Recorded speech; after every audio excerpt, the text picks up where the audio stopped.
Thanks for joining us.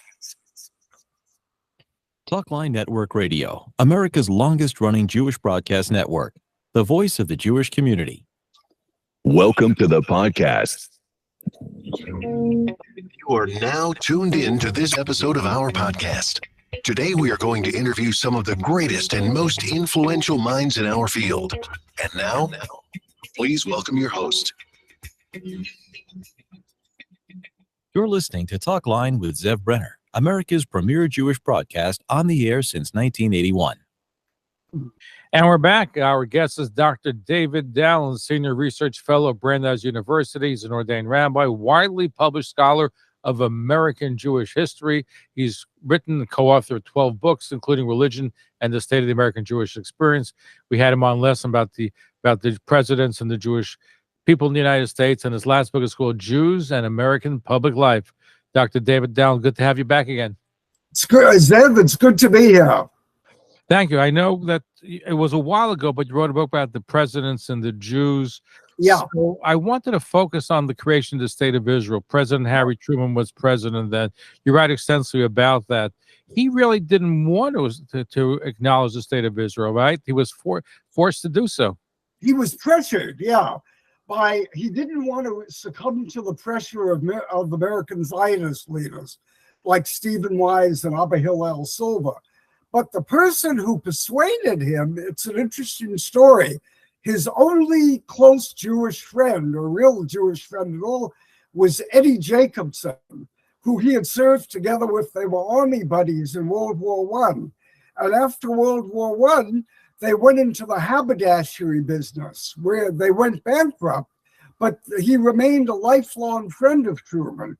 And he was an avid Zionist with close ties to the Zionist leadership in the American Jewish community.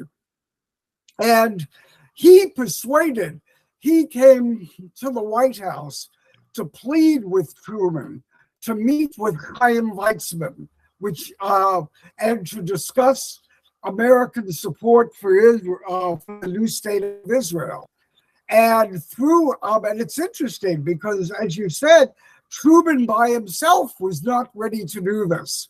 In fact, Truman's wife, Bess, was notably anti-Semitic, but Truman wasn't so much. But apparently, Eddie Jacobson persuaded him, and on March the 13th, 1948, there was a secret meeting in the White House between Truman and Chaim Weizmann. And that was orchestrated by Eddie Jacobson. And they basically, Weizmann had the opportunity to convince Truman to help the state of Israel, especially after the British had reduced immigration to Palestine at that point. So, and apparently Truman was very impressed with Weizmann. And he said, I talk about it in my book, that he was one of the wisest people I had ever met.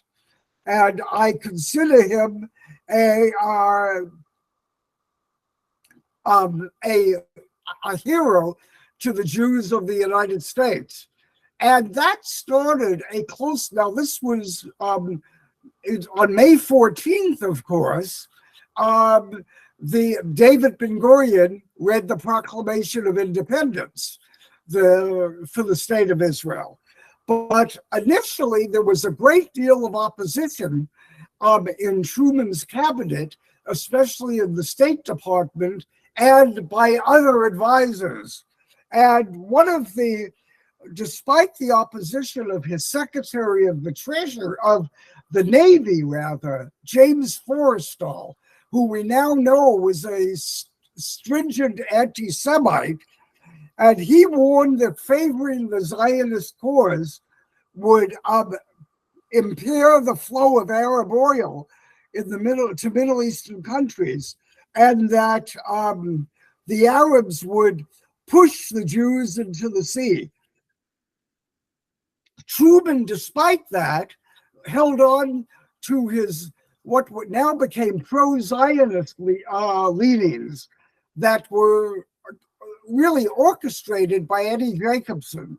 He's one of the four, he's not a well-known figure in American Jewish history, but he should be.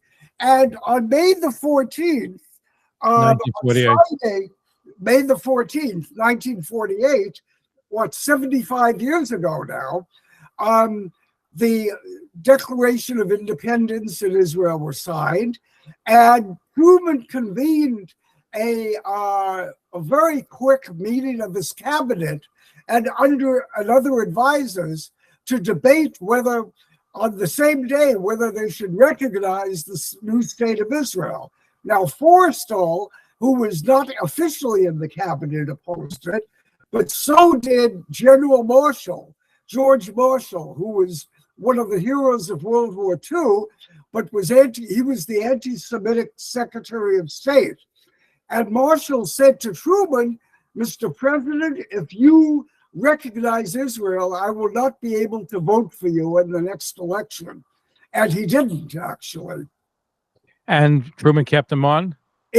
No, he didn't. He didn't keep him on. In November 1948, the next election was when Truman was elected. He was to the surprise of many people, he defeated Tom Dewey, the governor of New York, in a very close election. In fact, there's a famous article that was in the what was it?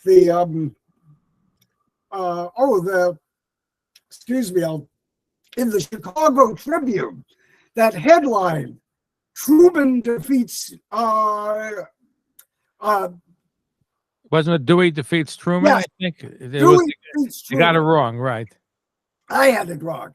Dewey defeats Truman, and the next day, Truman held up a copy of that when he won a very close election. He held up, smiling, a copy of that headline from the Chicago Tribune. But what's his name? General Marshall did not support him. In fact, opposed his campaign for the presidency. And he was against the campaign strictly because President Truman voted for Israel. Yes, that's his only reason why that he went against him. Yeah, that's an anti-Semite. Yeah, and he didn't vote for him. And Truman then appointed Dean Acheson, who was a close friend of his, to succeed General Marshall as Secretary of State. And Acheson is considered by most scholars to be one of the two greatest secretaries of state in the 19th century. The other one was Henry Kissinger, interestingly. Most scholars agree. But after Israel became a state, I could read you. Do I have a minute to read you what Truman said? What did President Truman say? One of the proudest days of my life occurred, this was in his memoir, at 6:12 p.m. on Friday, May 14th, 1948, when I was able to announce recognition of the new state of Israel by the government of the United States. In view of the long friendship of the American people for the Zionist ideal, it was particularly appropriate that our government should be the first to recognize the new Jewish state. Which is amazing. So what you're basically saying, Professor Dalin, is that Eddie Jacobson was the one who was responsible for American recognition of Israel. And for him, he would have succumbed to his wife and to all the other anti-Israel forces, the anti-Semites that were in his cabinet and surrounded him. Precisely. And he let, it was at Eddie Jacobson's pressure, I guess, that he organized the secret meeting with Weizmann 3 months before May 14th. And that was, he was so impressed with Weizmann that helped persuade him. And after being elected Israel's first president, Chaim Weizmann visited the White House to thank Truman for all that he had done. And he said to Truman, "You will never know what this means to our people. We have waited and dreamed and worked for this moment for 2,000 years." And it was a very poignant moment. Truman, Weizmann presented Truman with an Israeli Torah, a Torah from Israel, as a gift of the appreciation of the Jewish people. And Truman kept this always. He's later said it was one of his prized possessions from his presidency. We're sitting with Professor David Dalin. He is Senior Research Fellow at Brandeis University, and he's widely published scholar of American Jewish history. He's written over 12 books on various aspects. We're looking, of course, at Jewish presidents. Yeah. Well, actually, American presidents in the Jewish community. Yeah. Who would you say, Dr. David Dalin, is the most anti-Semitic of all the presidents? Would Jimmy Carter fit the bill? I would say Jimmy Carter. Yeah. Jimmy Carter is the only Democratic president to receive less than 50% of the Jewish vote in 1980 against Ronald Reagan. And that was in part because of what his policies toward Israel. And he's become even more publicly anti-Semitic since his presidency. He's written books that have compared Israel's government to apartheid, and he's been notably, and I think he's the most of any president. I think a lot of Jewish Republicans have not been pleased with Barack Obama, but I think there's no question really that Jimmy Carter was the least friendly president. In fact, when he taught Sunday school, he was a what do you call it? He was a preacher. He was an evangelical preacher. He was an evangelical teacher, and he spoke about Jesus and in a very anti-Semitic way in his Sunday school class, which was widely publicized. So I think Truman, it's interesting, in his diaries, he makes some anti-Semitic statements, but he was probably influenced by his wife, Bess, who at first refused to invite Eddie Jacobson to their home because he was Jewish. Wow, but he still was able to come because of the friendship he had with Harry Truman. With Harry Truman, yes, yeah. Wow, amazing. He's one of the unsung Jewish heroes in American Jewish history, because it's unusual that a president had a close Jewish friend for so long, and that he listened to him above and beyond the members of his cabinet. Now, I want to contrast that. Richard Nixon made some disparaging remarks about Jews, but according to Roger Stone, Henry Kissinger wanted to stop aid to Israel during the Yom Kippur War, and was President Nixon, despite his anti-Semitic rants, who insisted on getting the weapons to Israel, right? Yeah. Right. I mean, Nixon, by the Nixon tapes, one would consider him the most anti-Semitic of presidents. But when push came to shove, during the Yom Kippur War, he not only, it wasn't so much Kissinger as the Secretary of Defense at the time, who lobbied against helping Israel during the... I think Roger Stone mentioned to me Henry Kissinger also. Yeah. Kissinger perhaps also. But, you know, Golda Meir later wrote that she wrote to her sister in the United States that, I know many American Jews don't think much of Richard Nixon, but I want you to know when our security was at stake, it was Richard Nixon who came to our aid. So that's the question. Do you say, and yet one can't deny his the anti-Semitic statements in his writings and books, right? Yeah, in his writings and books, but especially on his tapes. He even made anti-Semitic statements about Kissinger at one point. So Nixon, I would say, though, because of the anti-Semitic tapes, maybe Nixon, because Carter wasn't publicly anti-Semitic until after his presidency, but Brzezinski, who was his national security advisor, was very anti-Israel and persuaded Carter to take, despite the Camp David Accords, to take anti-Semitic position vis-a-vis Israel. Now, how would you rate Barack Obama? You mentioned his name before. Yeah. How would you rate him on the radar screen of being friendly to Israel, to the Jewish people?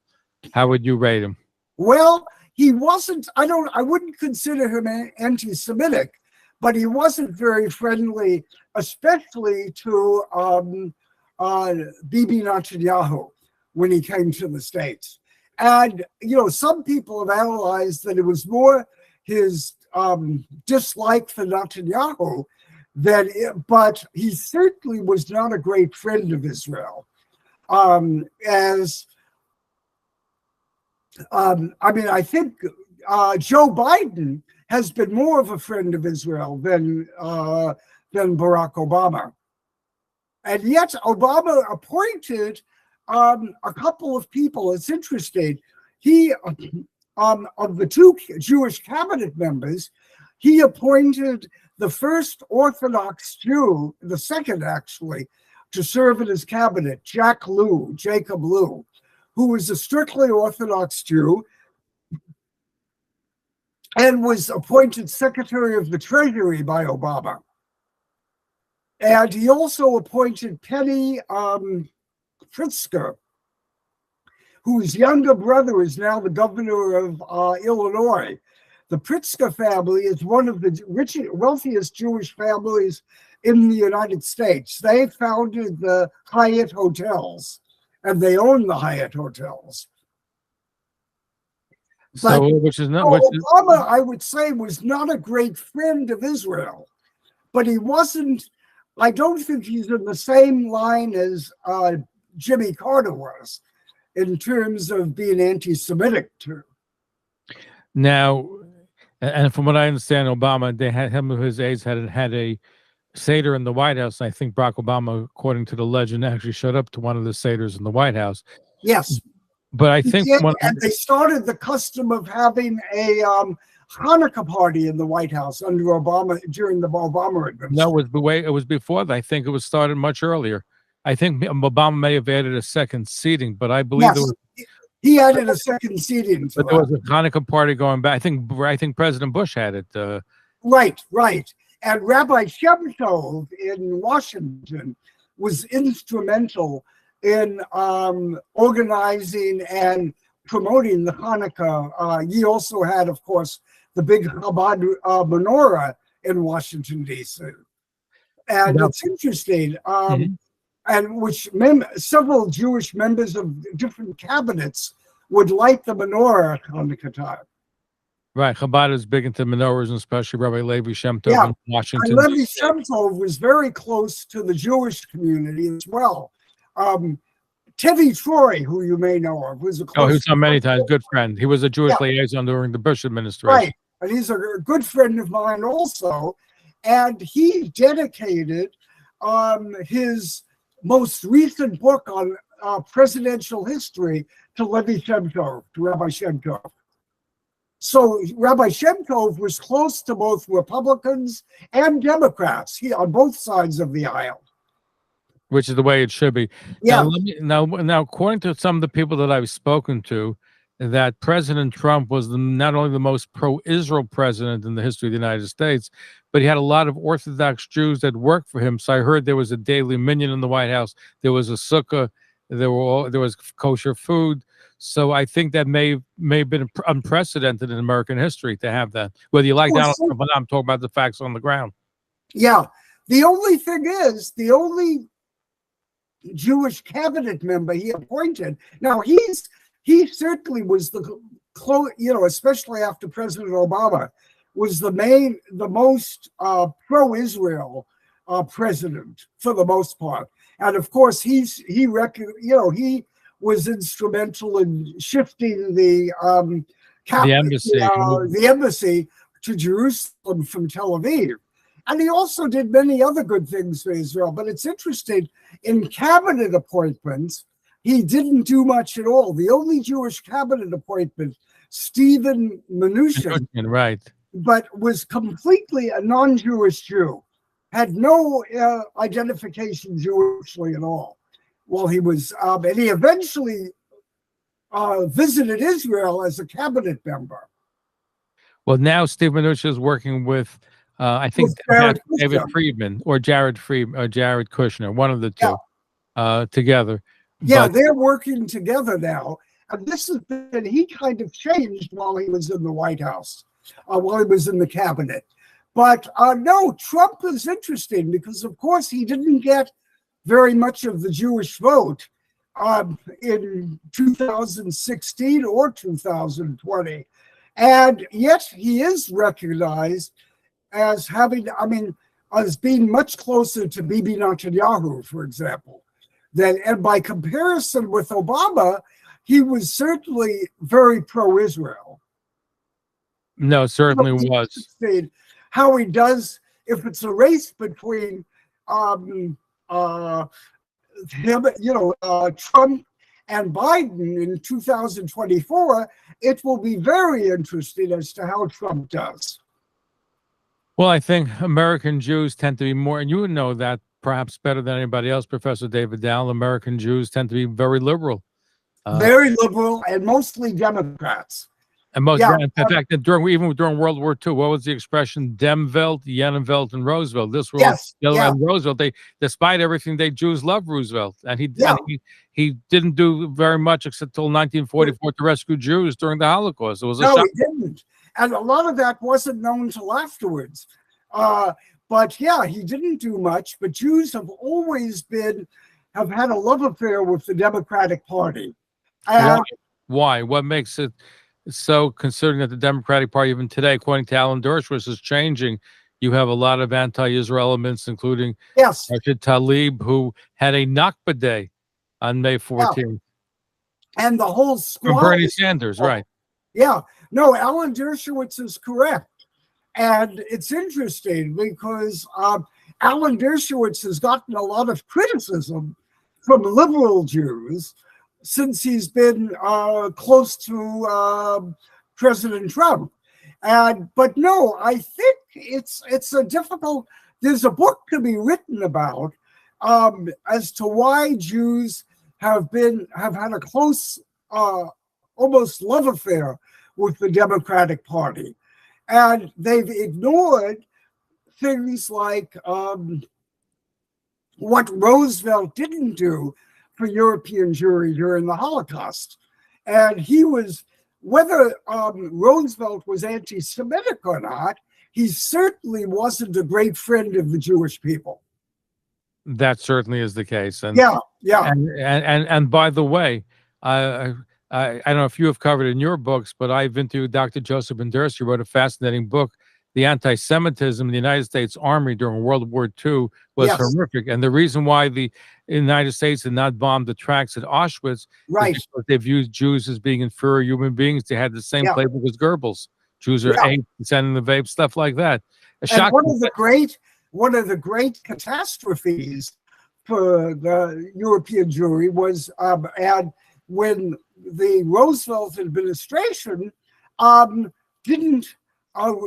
vetoed the proposal to bomb the railroads to Auschwitz. In fact, there's a very interesting thing I talk a lot about in my book on the Jewish Supreme Court justices.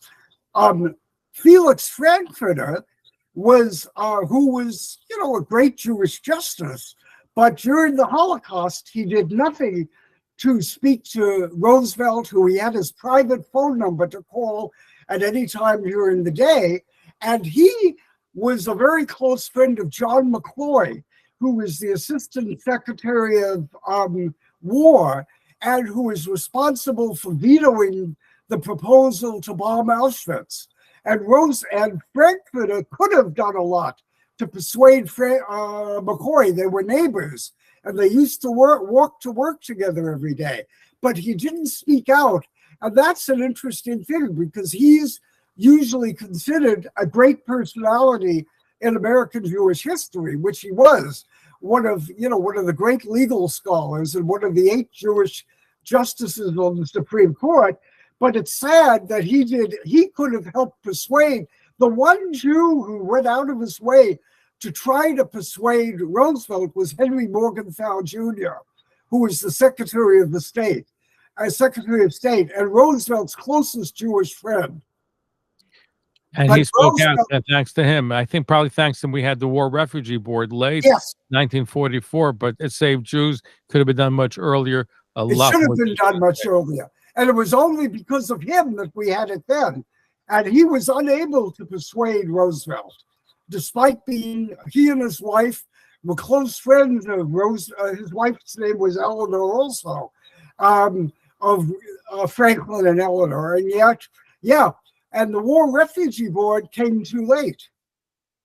Professor David Dalin is our guest, written over 12 books, renowned American Jewish historian.